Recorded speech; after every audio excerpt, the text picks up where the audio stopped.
नमस्कार। गुलाम नबी आज़ाद के इस्तीफे के बाद कहीं ना कहीं जम्मू कश्मीर की सियासत करवट बदलती नजर आ रही है। गुलाम नबी आज़ाद ने अपने संबोधन में यह स्पष्ट कर दिया था कि लैंड की प्रोटेक्शन, जॉब की प्रोटेक्शन और स्टेटहुड वापस होना चाहिए था। स्वाभाविक सी बात है, आज पीपल्स डेमोक्रेटिक पार्टी की कोलिशन पॉलिटिकल अफेयर कमेटी की मीटिंग थी और जिस मीटिंग में महबूबा मुफ्ती ने भी अपना एजेंडा बाहर निकाल दिया। उन्होंने कहा कि बातचीत होनी चाहिए, कश्मीर, जम्मू कश्मीर के हालात को सुधारने के लिए पाकिस्तान से बातचीत होनी चाहिए, जम्मू कश्मीर के लोगों से बातचीत होनी चाहिए। उन्होंने भी कहा है कि लैंड और जॉब प्रोटेक्ट होने चाहिए। 5 अगस्त 2019 से पहले वाले जो हमारे अधिकार हैं, राइट्स है, विशेषाधिकार जो स्पेशल राइट्स मिले थे वो प्रोटेक्ट होने चाहिए। और साथ साथ उन्होंने ये भी कहा है कि जो प्रिजनर्स हमारे दूसरे राज्यों में डिटेंशन में हैं उनको अपने राज्यों में ला करके छोड़ना चाहिए। चर्चा करेंगे। वरिंदर सोनू जी हैं पीपल्स डेमोक्रेटिक पार्टी से, अजय भारती जी भारतीय जनता पार्टी से। अजय जी, हलचल जरूर मची है गुलाम नबी आज़ाद के इस्तीफे के बाद से। निश्चित रूप से देखिए, आज़ाद साहब का एक पॉलिटिकल स्टेचर है, सिर्फ जम्मू कश्मीर में ही नहीं देश भर में है। एक बड़े राजनेता रहे, एक लंबा उनका राजनीतिक जीवन रहा है। इसलिए जब वो कोई ऐसा इतना बड़ा मूव, जिस पार्टी में वो इतने वर्षों से रहे, जिस पार्टी को उन्होंने इतना कंट्रीब्यूट किया, तो ऐसे जब व्यक्ति छोड़कर जाता है और इस प्रकार की एक लंबी चिट्ठी जिसमें बहुत ही सीरियस एलिगेशन लगाकर वो निकलते हैं, तो निश्चित रूप से हलचल होना निश्चित रूप से तय है। और जो पीपल्स डेमोक्रेटिक पार्टी की पॉलिटिकल अफेयर कमेटी ने जो कहा है उसके बारे में क्या कहेंगे आप? उसमें मुझे ऐसा कुछ नया नहीं लगा जो उन्होंने पहले नहीं कहा। महबूबा जी तो ये जब से वो सरकार में नहीं रही, जब से भारतीय जनता पार्टी ने उनके सरकार से अपना सपोर्ट विड्रॉ किया, तब से तो वो लगातार इसी प्रकार की बोलती रही है। उससे पहले वो थोड़ा माइल्ड कुछ दिन रहे थे, लेकिन अदरवाइज तो ये उनका स्टैंड शुरू से ही रहा है, उसी को वो रिएटरेट कर रहे हैं। और ये जानते हुए भी कि ये गलत है, इससे जम्मू कश्मीर की जनता को दुख हो रहा है, जो उस पर चलते हुए आज तक जम्मू कश्मीर को कुछ हासिल नहीं हुआ। पाकिस्तान से हमने 1951 से बातें करी, इतनी वार्ताएं करी है, उसमें निकला क्या? हमने क्या नहीं किया पाकिस्तान को अकोमोडेट करने के लिए।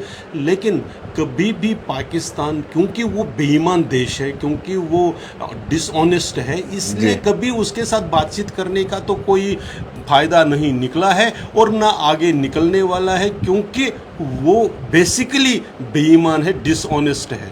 तो इसलिए महबूबा जी बार बार इसलिए कहते हैं क्योंकि वो अपने एक कॉन्स्टिट्यूंसी को एड्रेस कर रही है, वो इशू को एड्रेस नहीं कर रही है, ऐसा मुझे लगता है। सोनू जी, जब सरकार को जरूरत होती है डीजीएमओ लेवल की मीटिंग हो जाती है, क्योंकि सीज फायर हो रहा है, वायलेशन हो रही थी, उसको सीज फायर करना था।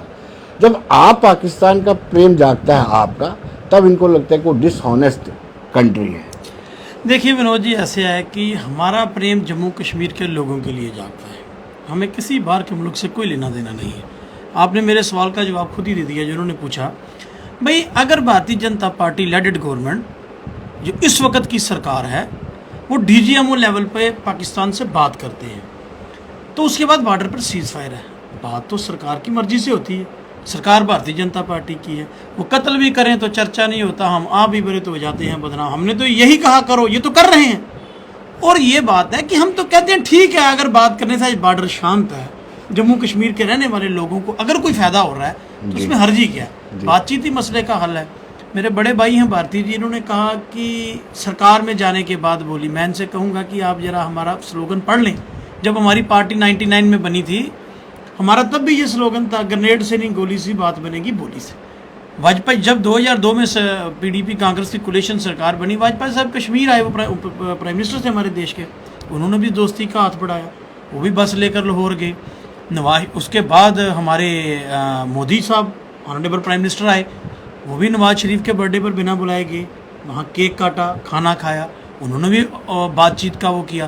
तो ये तो एक प्रोसेस है जो सरकारें करती हैं। अगर हम कहते हैं करो तो इसमें आप तो कर रहे हो, हम तो यही कहते हैं कि अगर दो देशों में बात होने से कठुआ से लेके कुपवाड़ा तक के बॉर्डर के रहने वाले लोग जो कि सही मायने में जो कि राष्ट्रवादी हैं, सही मायने में जो फेस करते हैं चीज़ों को, अगर उनको घर मकान को शांति मिलती, मतलब आराम से वो रहते हैं, उनकी ज़िंदगी शांत है, तो हम तो कहते हैं जी बातचीत होनी चाहिए। तो वैसे भी तो सरकार हर एक से बातचीत करती है। लेकिन सोनू जी, आपकी बातों से लगता है कि आप अपनी कॉन्स्टिट्यूंसी को एड्रेस करना चाहते हैं, आप सोल्यूशन नहीं चाहते हैं।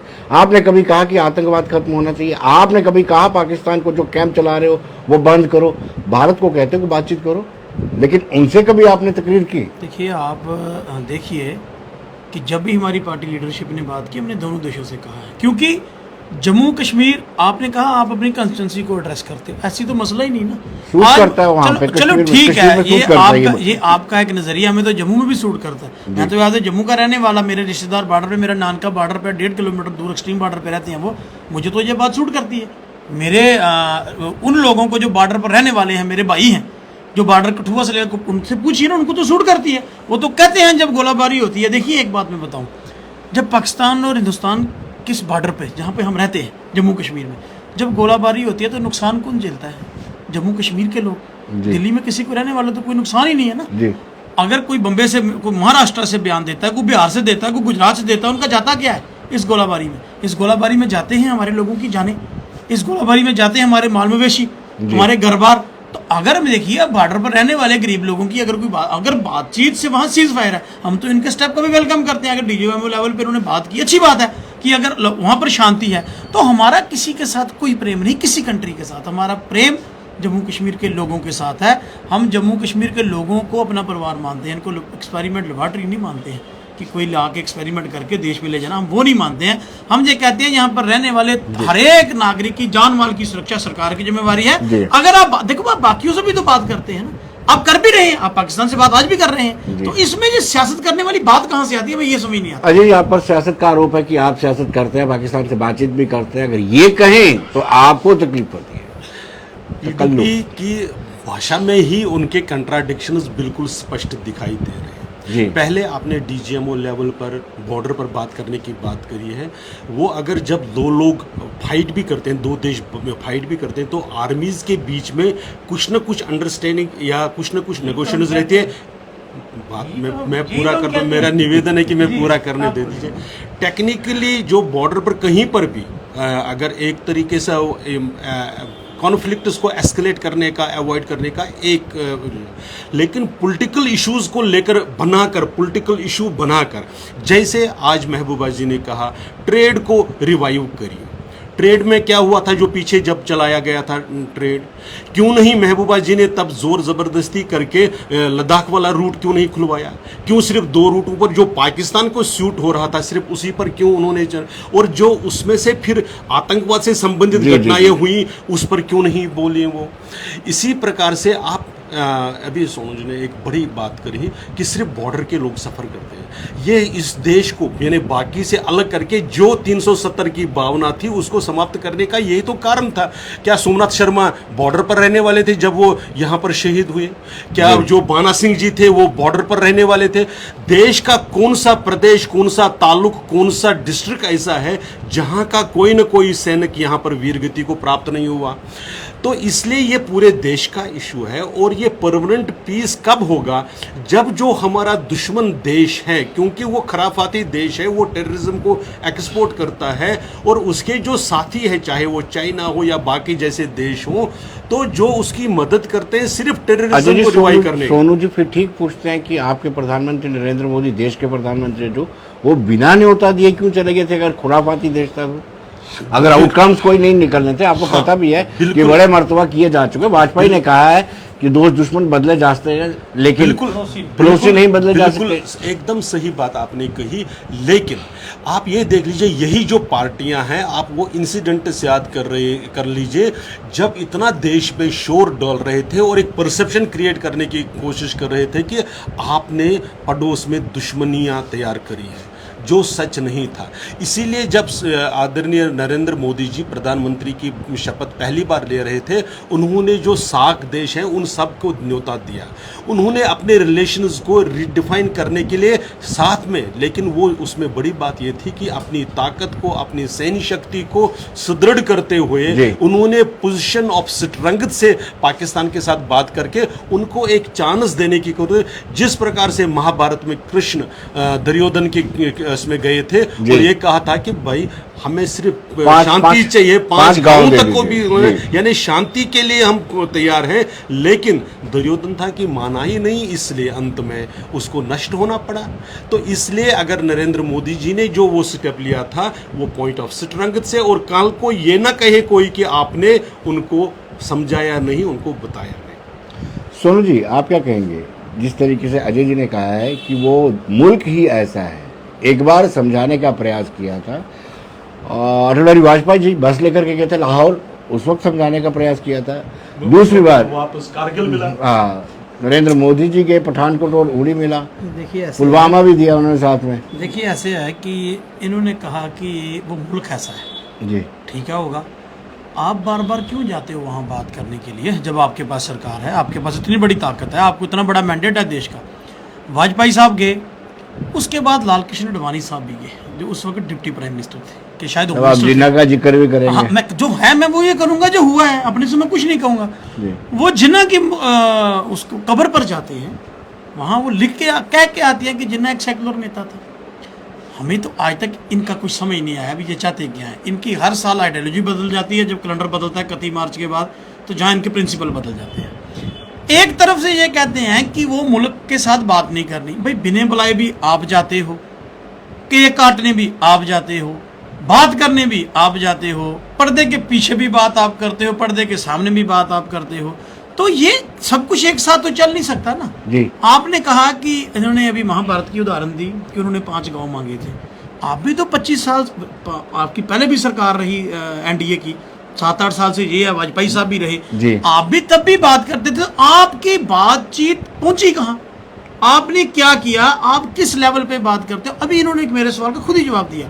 इन्होंने कहा जी आर्मी ने गुंजाइश रखनी होती है फौज में बात, हम तो कहते हैं आप जंग भी लड़ लोगे उसके बाद भी बातचीत करनी पड़ेगी। तो पहले ही अगर आप बातचीत आप कर भी रहे हो, हम नहीं कह रहे कि हमारे लिए नए से शुरू करो, आप कर भी रहे हो। हमारा सिर्फ इतना मानना है कि इस बात पे सियासत नहीं होनी चाहिए। आप जम्मू कश्मीर के लोगों के दुख दर्द को समझो। इन्होंने जो बात की, क्या जम्मू के इधर महाराष्ट्र से या वहाँ से कोई आके हमारे लिए शहीद हुए हैं? बिल्कुल शहीद हमारा सरमाया है, बहुत सारे शहीद हुए हैं भाई। उसके इवज में आप देख लीजिए कि 1.5 लाख से ज़्यादा लोग जम्मू कश्मीर के भी इस मसले में शहीद हुए हैं। आम नागरिक शहीद हुआ है, वहाँ सिक्योरिटी फोर्सेज का खून बहा है, आम लोगों का वहाँ निहत्थों का बहा है, प्रवासी मजदूरों का। क्यों? क्योंकि ये एक प्रॉब्लम है। अगर खून का मतलब खून ही बह रहा है तो मसले का हल तो कहीं ना कहीं करना पड़ेगा। अगर बातचीत से कश्मीर में, जम्मू कश्मीर में शांति आती है, मनोज जी कौन सा जम्मू कश्मीर का बाशिंदा होगा जो बातचीत को वेलकम नहीं करेगा? कि अगर शांति आती है तो वेलकम नहीं करेगा। बात इन्होंने की भाई, ये जाते हैं लाहौर बस लेके, उसके बाद कहते हैं जी कारगिल हुआ, सबने देखा हुआ। और हमारे मोदी साहब वहाँ गए, उसके बाद पठानकोट एयर बेस कैंप पे अटैक हुआ। तो इतिहास में पहली बार है कि ISI ने आके जहाँ जांच की। मुझे आप बताइए, ये कोई छोटी बात है? अगर किसी और सरकार ने ऐसा किया होता तो मेरा ख्याल पूरा देश बंद ही रहता, साल खुलता ही ना। इन्होंने आज तक क्लैरिफिकेशन हुआ। अगर मुझे आप बताइए, अगर पीडी की पार्टी में तालिब निकलता, हम तो तालिब शायद मैं तो PSA के तहत जेल में होता, यूपा के तहत, क्योंकि इसके संबंध बन जाने।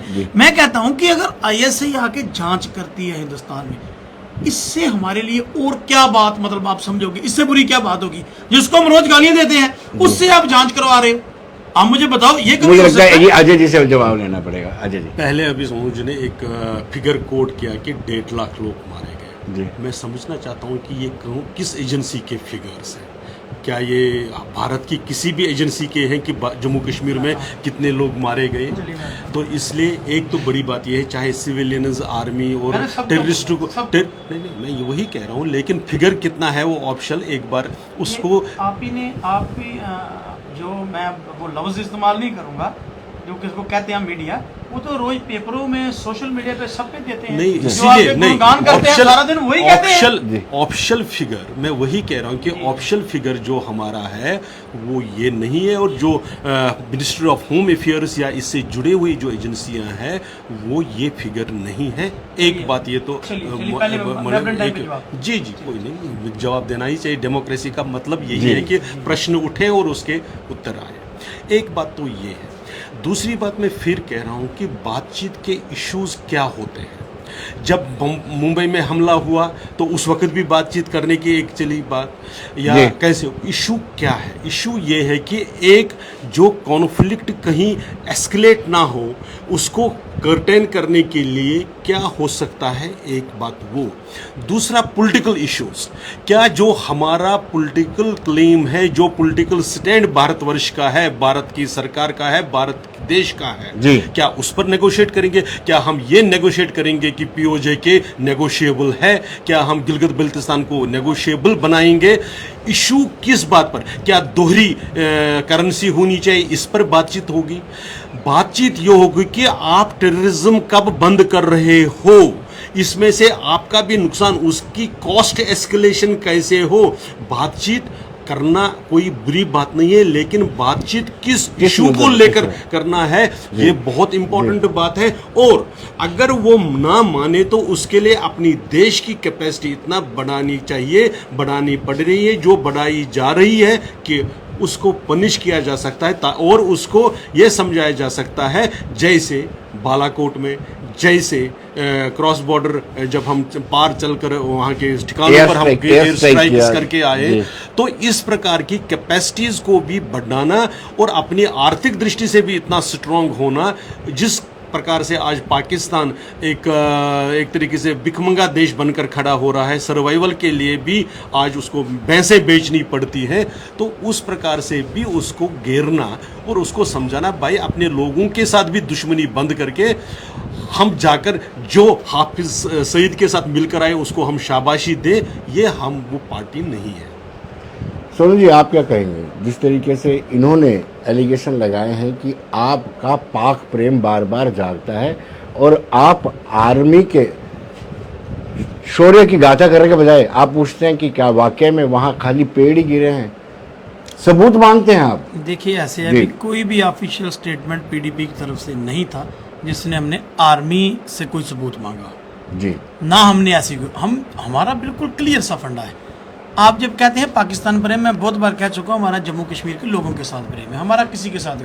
हाँ, इनका जरूर हो सकता हो, क्योंकि ये बात बात पे उसी का नाम, हम तो नाम भी नहीं लेते, हम तो कहते हैं बातचीत करो। दूसरी बात इन्होंने की कि हाफिज सईद की बात करने वाले या दूसरे जो मुल्क के बाहर आतंकवादी बैठे हैं, तो भाई फोटो, अच्छा हाँ, मैं अब मेरी सुन लीजिए, आपके दफ्तर के अंदर लश्कर तोयबा का एरिया कमांडर तालिब हुसैन बैठा है, जिसको आपने आईटी सेल का इंचार्ज बनाया है। आप बात फोटो की करते हैं, वो तो आपकी पार्टी का लीडर बनाया हुआ आपने। होम मिनिस्टर साहब के साथ उसके फोटो हैं, कितने लीडरों के साथ उसके फोटो हैं। उसके ऊपर कोई कार्रवाई होनी चाहिए भारती जी की नहीं होनी चाहिए? नहीं हुई ना। मैं कहता हूं कि वो तो उसको तो अरेस्ट किया, उससे इन्वेस्टिगेशन करके ये देखिए कि भारतीय जनता पार्टी में पोस्ट दिलाने वाला कौन है, उसको दफ्तर में बिठाने वाला कौन है। भाई उनके साथ तो संबंध आपके उजागर होते हैं। हम देखिए, मैं एक बड़ी सीधी सी बात कर रहा हूँ, अगर मुझे पीडीपी ने स्पोक्स पर्सन बना के यहाँ भेजा है तो मेरा बैकग्राउंड तो वो जानते होंगे ना, ऐसे तो नहीं भेज दिया। इन्होंने एक आईटी सेल एक बहुत इंपॉर्टेंट सेल है आज के दौर में, भारतीय जनता पार्टी चल रही तो किस लेवल। हाँ, अब मुझे बताइए कि अब ये कहें कि अब ये किसी की साजिश है, किसी की चाल है, ये कैसे हो सकता है? दूसरी बात मैं इनसे पूछ, भाई आपने उसको तो पकड़ा मिलिटेंट को, भाई जिनके उसके साथ संबंध हैं, वो ऑनरेबल होम मिनिस्टर के साथ, इनकी पार्टी के 2-3 स्पोक्स पर्सन हैं, उनके साथ उसके फोटोग्राफ है, होम मिनिस्टर साहब के साथ बैठे हैं। ये तो देश की सुरक्षा के साथ जुड़ा मसला है। एक मिलिटेंट जो है, ये पहले वो कहते हैं ना कि अपने चेहरे के दाग किसे नजर आते हैं, वक्त हर इंसान को आईना दिखा देता है। भाई वो आपके चेहरे पे दाग हैं, पहले आप उसका जवाब दे दो लोगों को, उसके ऊपर कोई कार्रवाई है, उसके ऊपर तो हो गई है। जिसके तार, जिस आदमी के साथ उसके तार जुड़े हैं, पहले वो तो देखो कि कहीं ये ना हो गया हो कि आप ही के दफ्तर के लोग अंदर बैठे हों जो इंफॉर्मेशन पार दे रहे हैं, जो हमारी जो ये कुछ, क्योंकि इस वक्त तो भारतीय जनता पार्टी का जम्मू का ऑफिस सरकार चला रहा है ना, उसको तो सब कुछ इनका है, इन्हीं के दफ्तर में बैठे लोग हैं। पहले मैं कहता हूँ चैरिटी बिगिंस फ्रॉम होम, पहले आप अपना घर बार ठीक कीजिए, उसका शुद्धिकरण कीजिए, वहां बंदे आइडेंटिफाई कीजिए कौन लोग हैं, कौन इन्वॉल्व है, उसके बाद आप किसी को ज्ञान दे सकते हैं देश हित पर, राष्ट्र हित पर, आतंकवाद के ऊपर, उसके बाद अजय जी सवाल ये उठता है कि अगर यही तालिब हुसैन कांग्रेस, पीपल्स डेमोक्रेटिक पार्टी, एनसी या किसी और जमात से निकलता था, आपने उस जमात का नाम ही लश्कर डाल देना था, ये पक्की बात है। आप पहले तो ये कि क्या इन पार्टियों में ऐसे लोग नहीं निकले हैं, एक तो उस इतिहास को दोहराने की ज़रूरत नहीं है, सारे देश के सामने है, सारे जम्मू कश्मीर की जनता के सामने है। मुझे एक चीज़ बताइए कि जब कोई भी, और अभी भी आप उनको मिलिटेंट कहते हैं, हमारे लिए तो वो टेररिस्ट है, जब भी वो कहीं आइडेंटिफाई होता है, जब भी कोई ऐसी बात आपके इसमें आ सकता है किसी भी प्रकार से, उसको जो आपकी पार्टी में शामिल हो रहा है, किस लेवल पर, डिस्ट्रिक्ट लेवल पर, ब्लॉक लेवल पर, बूथ लेवल पर, आप उसको कैसे स्क्रूटनाइज करते हैं, ये प्रोसेस देश के सामने एक बड़ी चुनौती है और हम इसको मानते हैं कि इसमें स्क्रूटनी होनी चाहिए। लेकिन बाकी पार्टियों में मैंने जिस प्रकार से कहा कि जिनकी वकालत हम करते हैं, जो प्रोन टेररिस्ट्स हैं, जिनके बारे में हत्यारा मतलब शब्द क्लियरली एस्टैब्लिश कोर्ट तक ने कहा है कि हम जानते हैं कि ये कातिल है, लेकिन हमारी मजबूरी है कि इनका केस ये नहीं हुआ, ठीक से प्लीड नहीं हुआ। जब वो बात एक तरफ ये, दूसरी तरफ आज जैसे महबूबा जी ने एक और इशू को टच करके कोशिश करी है प्रोवोकेशन की, वो रहा विस्थापित कश्मीरी हिंदू समाज का, जिस पर उन्होंने दिल्ली में जहां पर कश्मीर पंडित नेता भी थे और वो भी ORF की मीटिंग थी, जहां पर उनका स्टेटमेंट ये रहता था कि हम उनको यहाँ सुविधाएं इसलिए नहीं देना चाहते, ये वापस नहीं जाएंगे, यानी नरक में जिए ये यहाँ पर जी इनको। और आज अगर आपका प्रेम जागा है तो मान लीजिए ना कि उनके साथ जीनोसाइड हुआ जी, ये तो आप एक्सेप्ट कर लीजिए ना। सिर्फ टेररिस्ट्स के साथ प्रेम ही नहीं है, जो आपके अपने लोग हैं, चाहे वो वेस्टपा के हैं, चाहे वो है, या जो रिफ्यूजीज कश्मीर से भी जो विस्थापित हुए हैं, उनके लिए जो आपने किया या जो आप कर रहे हैं, तो उसको सिर्फ पॉलिटिसाइज ना करके उस पर कुछ ये तो करिए जो वो मांग रहे हैं। आज उन बच्चों के प्रति भी प्रेम जागा है, उनका जो डिटेंशन में है बाहर दूसरी बाहर जेलों जो में, जाग रहे हैं उनको भी वापस लाने की। यही तो हम कह रहे हैं कि सिर्फ टेररिस्ट्स के साथ प्यार ही नहीं, तो जो देशभक्त जनता है, जो राष्ट्रहित निष्ठ जनता है, उसको कि हम इनको सुविधाएं नहीं दे रहे हैं, जानबूझकर नहीं दे रहे हैं, क्यों नहीं तो ये वापस नहीं जाएंगे। मैं ऑन रिकॉर्ड बता रहा हूं, ये उनका स्टेटमेंट ORF की कॉन्फ्रेंस में है। जी, आखिर सवाल आपसे जानना चाहूंगा कि आपको टेररिस्ट कहने में क्या दिक्कत है, और आज अचानक जो यूथ बाहर गया डिटेंशन में है, किसी कुछ तो मामले होंगे इंटरनेशनल, उनको आप रिहाई की मांग कर रहे हैं? देखिए, ऐसे है कि मेरे भाई भारती जी ने बात की कश्मीरी पंडित समाज की, इन्होंने एक अहम बात आज की।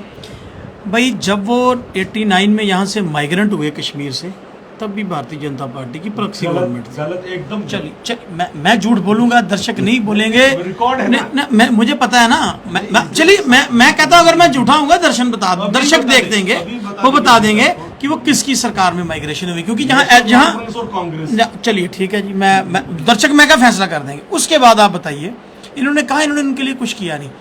मुफ्ती साहब जब चीफ मिनिस्टर बने, माइग्रेशन 89-90s में भी और 2002 में बने। प्राइम मिनिस्टर पैकेज की लाने वाले कौन थे, इसके ऊपर बात करने वाले कौन थे? डॉक्टर मनमोहन सिंह जी, जो उस वक्त के प्राइम मिनिस्टर थे। और कश्मीरी पंडितों के लिए वो पैकेज कौन लेके आया? उसमें सिर्फ कश्मीरी पंडित नहीं, कश्मीरी माइग्रेंट थे सारे, उनको विस्थापित, उनको पैकेज किसने लाया? किसका रोल था पैकेज, मुझे बताइए। भारतीय जनता पार्टी तो 8 साल से उनके साथ सियासत कर रही है, वो तो बेचारे वहां नौकरी कर रहे हैं, ये तो उनको नौकरी पर सुरक्षा देने के लायक नहीं रह गए। टारगेट किलिंग हो रही है इनकी सरकार में। अब ये ना कह दो कि हमारी सरकार नहीं, अब ये ना कह दे कि ये भी कह सकते हैं, भाई दर्शक जानते हैं आपकी, हाँ जो वो भी बिल्कुल सामने थी। अब आप उस सामने को देखना नहीं चाहते, आपकी इच्छा। दूसरी बात इस पे जो आपने कहा कि मैं आपसे लास्ट सवाल कर रहा हूँ, भाई हम कहते हैं कि हम जम्मू कश्मीर के नौजवान, जम्मू चाहे कश्मीर का नौजवान, हमें उससे के साथ प्यार है जी, जो चाहे जम्मू, क्योंकि वो नौजवान हमारे हैं। भाई ये कहते हैं कि आज आप उनकी डिटेंशन की मांग करते हैं, तो भाई उन्हीं 10,000 नौजवानों पत्थरबाजों पर आप ही की सरकार ने FIR वापस ली थी। आप तब यहाँ सरकार में थे, वहां राजनाथ जी होम मिनिस्टर थे जी। वो गलत, अगर आपको यह गलत लगता तो वो भी ठीक था, वो भी ठीक निश्चित हो गया था ना। मैं कहता हूं आपकी, मैंने पहले कहा 31 मार्च इनके प्रिंसिपल बदलते हैं, इनके every ending of the year इनके प्रिंसिपल बदल जाते हैं, इनकी पार्टी का जो मौके वो बदल जाता है हर 31 मार्च के बाद। पहले तो हम भी तो यही कह रहे हैं कि भाई जिनके ऊपर आपने, अगर देखिए एक बात तो सीधी है, अगर आप 3 फॉर्मर चीफ मिनिस्टरों को PS से लगा के 1.5 साल के लिए डिटेंशन में रख सकते हैं, आम नौजवान की वहां हैसियत क्या है? रखा कि नहीं रखा 3 फॉर्मर चीफ मिनिस्टरों को? अब उससे मत मुकर जाना कि हमने नहीं रखा। हमने ये कहा है कि अगर किसी ने मर्डर किया या किसी के मर्डर, उसको तो कोई नहीं छोड़ सकता। अगर ऐसे किसी को शक के बिना पे आप ले गए हैं, उसको रखा हुआ है, तो भाई एक माहौल बनाइए। एक माहौल होता है ना, एक कंस्ट्रक्टिव माइंड से आदमी ने कहा, पॉजिटिव माइंड के साथ हमने तो ये बात की है। हमने किसी को ये नहीं कहा जो अंडर ट्रायल है कि जो यूपा में उसको छोड़ दीजिए, जो मर्डर केस में उसको छोड़ दीजिए, जहाँ कोई डकैती में उसको, ये तो हमने नहीं ना कहा। जो कानून अपना काम करेगा। बहुत सारे ऐसे केसेस हैं विनोद जी हमारे अपने। मैं जम्मू की भी बात करूं, जम्मू के भी लोग हैं। अगर हम जम्मू सूबा में, जम्मू ये नहीं जम्मू जिले की, जम्मू सूबा में भी लोग हैं, बहुत सारे लोग हैं। आप मुझे एक बात बताइए, आप पंजाब में एक चल रही है ना एजिटेशन कि बंदी सिंहों को रिहा किया जाए, उसमें हर एक पॉलिटिकल पार्टी कह रही है, वहाँ कांग्रेस भी कह रही है, वहाँ इन्हीं की बीजेपी भी कह रही है कि वाकई अगर वो लोग इन्वॉल्व, इन्हीं के लीडर कह रहे हैं स्टेजों पर, आम आदमी पार्टी भी कह रही है। अब वो भी देशद्रोह की बात कर रहे हैं कि आपके लीडर वहां को देशद्रोह नहीं। देखिए, एक आदमी अगर कोई 20 साल से है या 2 साल से या 4 साल से है, मतलब जिसपे केस ही नहीं है, उसको ऐसे रखा, तो उसको तो बाहर लाना चाहिए। तो बाकी ये सीधी बात है, तब पॉलिसी जिन्होंने कहा तब ठीक थी, इनसे गलत हो गया, आज इसको गलत कहते हैं। इनका कत्ती मार्च बदलता रहता है। जवाब एक जवाब सुने, लास्ट उस समय जिस सरकार में हम भी शामिल थे, होम मिनिस्टर कौन था जम्मू कश्मीर का? Chief minister. सुनिए, पूरी नहीं, ऐसे नहीं करे। और हमारा सरकार से बाहर निकलने का कारण क्या था? यही कि आपने बहुत प्लीड करके कहा जी कि हम बार बार इनको एक चांस देना चाहते हैं, आप हम पर विश्वास करिए। हमने आप पर विश्वास करके केंद्र ने, क्योंकि आप मुख्यमंत्री की सीट पर थे, ड्राइवर सीट पर थे और आप यहाँ के होम मिनिस्टर थे, आपने नहीं, फिर वो प्रूव गलत हुआ क्योंकि वो रिपीट ऑफेंडर्स बने। वो बाकी आपने अभी होम मिनिस्टर साहब का एक स्टेटमेंट देखा होगा कि हर स्टेट को उन्होंने इंस्ट्रक्शंस दी कि आप जेल मैनुअल को अक्षरशः पालन करिए। अगर कोई निर्दोष है उसको क्यों जेल में रखा जाए? ये तो हम यही तो कह रहे हैं। वो तो हम यहाँ आने से पहले ही होम मिनिस्टर साहब ने तो इंस्ट्रक्शंस दी सारी देश को। नहीं, वो तो हम मानते हम नहीं, लेकिन आप उनके लिए भी उसमें शामिल करते हैं कि जो बाहर है उनको वापस लाए ताकि वो जेल में बैठकर यहां फिर ऑपरेशंस कर सके, जो पीछे इस रिकॉर्ड में आया है, ऑन रिकॉर्ड है। हम नहीं कर रहे कि जो यहां पर समाज, जब हम सरकार में नहीं थे तब भी वैसा हुआ है कि जेल के अंदर, चाहे वो कोट बलवाल जेल हो, चाहे वो कौन सी जेल, क्या क्या होता रहा है अंदर, वो भी किसी से छुपा नहीं है। इसलिए अगर कोई इनोसेंट है, निश्चित रूप से उसको छोड़ना चाहिए, लेकिन जो दोषी है उसको सजा मिलनी ही चाहिए। अजय जी, बहुत बहुत शुक्रिया। सोनू जी, आपका बहुत बहुत धन्यवाद। धन्यवाद। नमस्कार हर्षदेव जी। नमस्कार जी, कैसे हैं आप?